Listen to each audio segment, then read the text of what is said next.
Et ça le dernier. C'est ça, exactement. On y arrive, hein, On y arrive. parce que c'est pas par hasard que... Donc par contre, la première photo, elle est devant vous. D'accord. Mais bon, oui, le son, c'est bon. Les Malheurs d'Alfred. Avec, oh, merveilleuse. Acteur formidable, mais merveilleuse. J'ai eu un grand moment de honte avec elle. Parce qu'un matin, j'ai été au petit déjeuner, au café, boire un café avant de tourner. J'étais assis à côté d'une dame. J'avais déjà 15 jours de tournage dans la vue. Et ça, c'est moi. C'était épouvantable. Si je ne m'attends pas à voir quelqu'un, je ne la reconnais pas.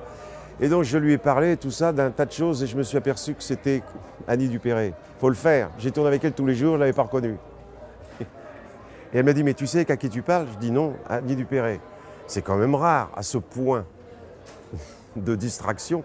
Et j'avais honte parce que je ne voulais pas qu'elle prenne ça pour une espèce d'indifférence à son égard qui fait qu'en dehors du film, je me foutais d'elle complètement. Distraction. Mais grave. C'est drôle, j'ai l'impression de vous découvrir. C'est comme si on venait de sortir de la scène. C'est gentil ce que vous me dites là. Daniquet. Si je suis là, c'est lui. J'avais 18 ans, j'étais voir un film, je ne le connaissais pas, j'étais voir le film. Dans l'après-midi, au lieu d'aller au lycée, j'ai vu Daniquet. Il y a une petite ressemblance quand même. Et j'ai dit, j'ai compris, j'ai ça que je veux faire. Avant d'entrer au cinéma, je ne savais absolument pas ce que je voulais faire de ma vie. En sortant du cinéma, j'ai dit, c'est ça.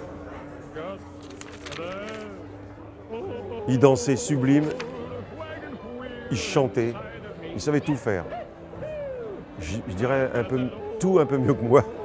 Il n'y a que la comédie quand même où je ne vais pas me sous-estimer à ce point, mais voilà. Daniquet. J'en prends un. Saint-Joseph ou Saint-Émilion? Saint-Émilion. Ah non, pardon, on part de vin. Ah non, Saint-Joseph. Tous les vins de la vallée du Rhône, tout ce qui est Syrah, Côte-Rôtie, Saint-Joseph, Hermitage, d'abord. Ça ne veut pas dire que je n'aime pas le Saint-Émilion, mais le Saint-Joseph et tous les vins de la vallée du Rhône, c'est dire que je suis heureux à Lyon. Ce midi encore, j'ai bu Côte-Rôtie de chez Guigal. Bon, voilà. Je sais pas quoi. Ça, c'est mon premier film. Alexandre le Bienheureux. Yves Robert m'avait dit, je t'ai écrit un rôle pour toi. J'avais joué au théâtre avec lui. C'est un petit rôle, mais je l'ai écrit pour toi. Et tout est parti de là. Au fond, tout est parti de monsieur Daniquet et de Yves Robert. Et Carmé. Et comme Yves Robert, Jean Carmé, comme Yves Robert, c'est là que je l'ai connu et c'est là qu'on est devenus amis jusqu'à là, pour toujours. Et comme Yves Robert nous voulait pendant 2 mois, mais qu'on avait quoi, peut-être 17 jours de tournage, on passait notre temps à errer dans le village, Jean et moi, aller sonner aux portes pour aller discuter et boire des petits coups chez le paysan. Pour leur parler de leur vie sexuelle. Carmé était un énorme mystificateur. Et comme il avait l'air toujours tellement gentil, tellement, je dirais presque pas de nôtre, il pouvait faire dire n'importe quoi aux gens. Alors on allait visiter les gens. C'est comme ça que j'ai connu le monde paysan, c'est grâce à Jean. J'ai eu l'occasion après de le retrouver tellement de fois, je l'ai pris dans le mien, dans le Alfred. Carmé était un personnage extraordinaire. Je l'ai retrouvé aussi on a même fait un film où on était les 2 rôles ensemble. C'était le chien dans un jeu de quilles. Mais c'était un acteur formidable. C'est un acteur formidable parce que tellement sincère. Et comme on sait que c'est quand même la plus grande des qualités pour un acteur, je l'admirais beaucoup. Beaucoup. Ah, ouais.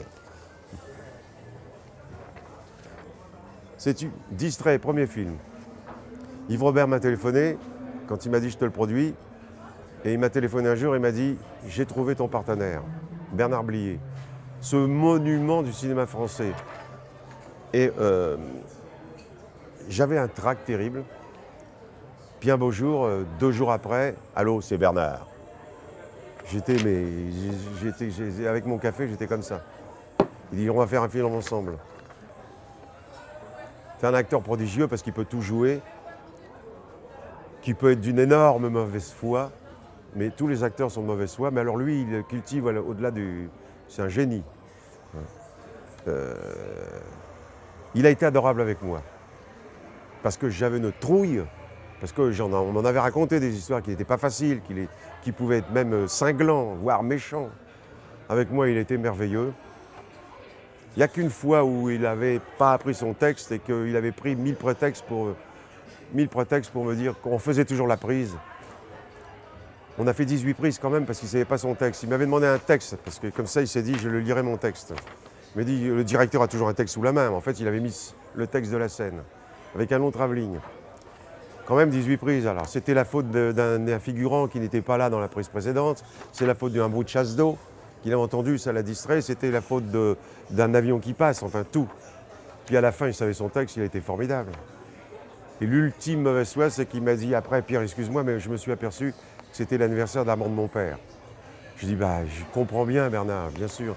Et là-dessus, le premier assistant est venu me disant, c'était la semaine dernière. J'adore Bernard. Qu'est-ce que j'en suis? Encore une, c'est ça? Je voulais pas y aller, c'est mes amis qui m'ont dit. Alors la photo coupe. Je voulais pas y aller parce que, justement, je voulais pas y aller parce que, quelque temps avant, on avait rendu un hommage au César à Bernard Blier. J'estimais que Bernard le méritait depuis au moins 20 ans. Et en plus, on lui a rendu cet hommage peut-être 15 jours avant sa mort. Je trouvais que c'était un peu tard. Mais alors ça m'avait traumatisé parce que quand on m'a dit on va te faire un César, je me suis dit je suis malade à ce point-là.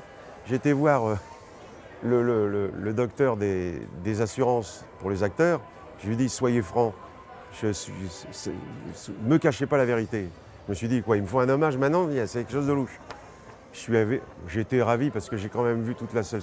J'ai toujours été en décalage avec le métier. C'est emmerdant parce que j'étais déjà en décalage avec ma famille. Je me suis trouvé une autre avec laquelle je suis encore un peu en décalage. Mais quand même, j'étais quand même très ému. Mais pour marquer ma différence, j'avais mis des nailles blanches. Ça n'a pas manqué de remarquer. Je voulais bien être en smoking, mais attention. Avec quelle partie de votre corps jouez-vous le mieux? Bon, alors il faut faire très attention à ce qu'on dit là. Je n'irai pas sur ce ton-là. Je pense que c'est mes jambes.